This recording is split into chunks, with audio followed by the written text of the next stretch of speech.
Hey, good morning. Good to be back with you. I've got a challenge for you this morning, which is what are you tolerating? What are you tolerating in your life? Really sitting down and making out a list of the things that you're tolerating and you know it's kind of wearing on you.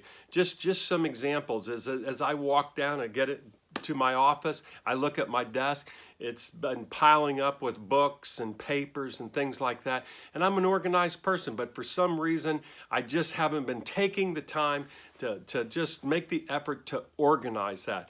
And then you think about relationships. Maybe there's people in your lives and, they're not on time. They show up regularly, wasting your time. And, it's boundaries that should be set, but you don't do anything about it and you allow it to happen, but it wears on you mentally. All these things start to wear on you mentally. And actually sitting down and making out a list sometimes of the things that we know that we are tolerating, and then kind of one by one start to deal with them. It can be as little as I drove around for 2 weeks with a filthy, dirty, rotten car. And every time I got in that car, I think I'm going to go get the car washed. Well, I look out, looks like it's going to rain or snow, and I think, well, no, I don't want to spend the money.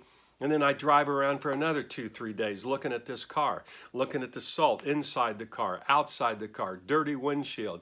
And then early in the morning, I'm driving down the highway. I can barely see out the windshield, and I'm thinking, go get the car washed.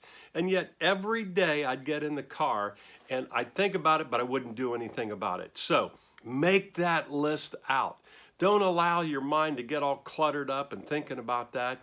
Maybe it's the last 5 pounds or 10 pounds that you want to lose. It can be anything that wears on you, that starts to wear on you mentally. And sometimes you don't even realize it, but it starts to build up and almost subconsciously it sits there in the back of your mind. Tolerations are an important thing to really get a hold of. Hey, I hope you've had a great week. I hope you have a great weekend. If you know somebody that needs a little encouragement, maybe a challenge, I hope you'll pass this video along to them. This is Pete Kunk, Built to Lead.